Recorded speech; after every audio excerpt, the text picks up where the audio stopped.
السلام علیکم ورحمۃ اللہ وبرکاتہ۔ یہاں ہانگ کانگ میں 15 ستمبر 11 ربیع الاول کولون جامع مسجد میں سیرت النبی صلی اللہ علیہ وسلم کانفرنس ہوئی، اور اس بار یہ کانفرنس تھوڑا مختلف نوعیت کی تھی کہ اس کانفرنس کا مقصد جہاں اللہ کے رسول علیہ الصلوۃ والسلام کی سیرت اور آپ کی میلاد النبی آپ کی میلاد کی مناسبت سے پروگرام جو ہونا ہوتا ہے سالانہ، اس کے ساتھ ساتھ ایک اتحاد اور اتفاق کی ایک ماحول کو پروان چڑھانا تھا۔ چنانچہ اس سلسلے میں مختلف مکاتب فکر کے ائمہ کرام کو دعوت دی گئی تھی، اور خود ہماری جو دیوبند مکتب فکر کے جتنی تنظیمیں اور جتنے مدارس تھے، ان سب کو دعوت دی گئی۔ الحمدللہ سب نے شرکت کی، اور بریلوی مکتب فکر کے حضرات نے بھی اس میں بھرپور شرکت کی۔ تو ایک اس لحاظ سے یہ ایک یونیک پروگرام ہوا، اور حتیٰ کہ اہل تشیع میں سے بھی 2-3 حضرات نے اس میں شرکت کی، اور ہانگ کانگ کی تاریخ میں آپ یوں سمجھیے کہ ایک منفرد پروگرام ہوا کہ جو اتحاد امت اور اتفاق کے لیے یہ منعقد کیا گیا۔ اور بورڈ آف ٹرسٹیز جو یہاں کی سب سے بڑی آرگنائزیشن ہے، اس کا تعاون بھی شامل رہا، اور ملی مجلس سیرت ہانگ کانگ کے ماتحت یہ پروگرام منعقد ہوا، جس کی صدارت کی ذمہ داری میرے سپرد تھی، اور جنرل سیکرٹری نسیم نقشبندی صاحب ہیں، امام نسیم نقشبندی صاحب،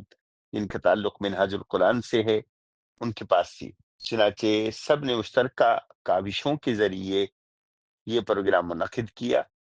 جو ظہر کے بعد سے عصر تک یہ جاری رہا، اور کوشش ہوئی کہ تمام مکاتب فکر کے حضرات بیان کریں، اور بیان کیا بھی، اور کسی کے حصے میں تلاوت آئی، کسی کے حصے میں نعت، کسی کے حصے میں دعا، اور کسی کے حصے میں بیان۔ اور اس پروگرام کی صدارت پاکستان کونسلیٹ جنرل کے کونسلر جنرل جناب ریاض الدین شیخ صاحب نے کی، اور شیخ ریاض صاحب حال ہی میں پاکستان سے ہانگ کانگ آئے ہیں، اور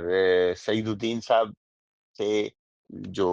چیئرمین ہیں اسلامک بورڈ آف ٹرسٹی کے، وہ بھی شریک رہے۔ اور اس پروگرام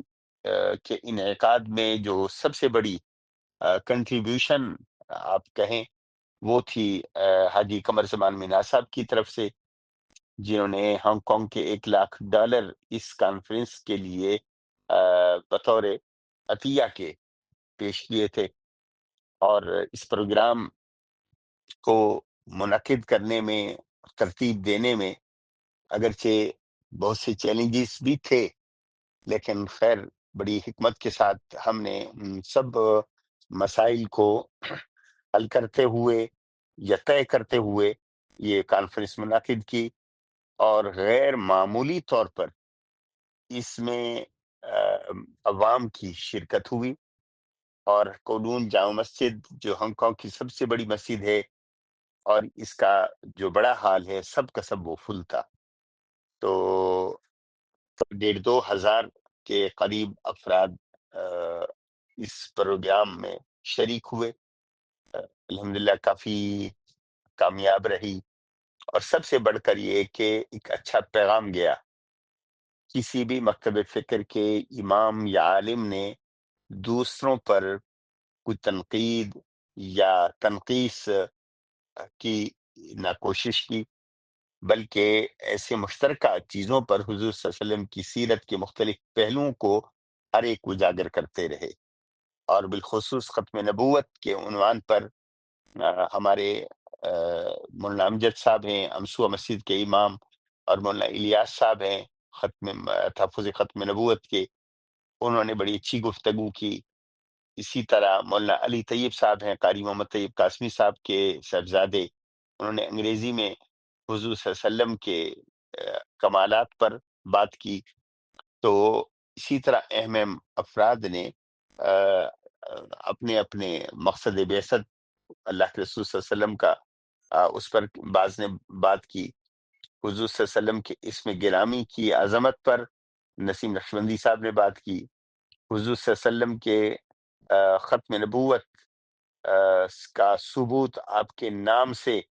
اور آپ کی اکملیت کا ثبوت آپ کے نام سے، اس موضوع پر میں نے بات کی. تو اس لحاظ سے الحمدللہ ایک مشترکہ یہ پروگرام ہوا. پھر مسجد ابراہیم ایک ہے، اس مسجد کے امام ہیں مولانا شوکت زمان صاحب، انہوں نے دعا پر اس پروگرام کا اختتام کیا. تو یہ پروگرام عوامی بھی آپ اس کو کہہ سکتے ہیں، اور تمام مسلم آرگنائزیشن میں سے جو اہم اہم آرگنائزیشنیں تھیں ان کی شمولیت بھی اس میں ہوئی، اور مدارس اور مساجد کے ائمہ کرام کی بھی اس میں شرکت ہوئی، اور حضور صلی اللہ علیہ وسلم کی سیرت پر ایک اچھی ایک پیش رفت ہوئی. تو اس لحاظ سے ایک مثبت قدم تھا جو لیا گیا. اللہ نے اس میں کامیابی نصیب فرمائی.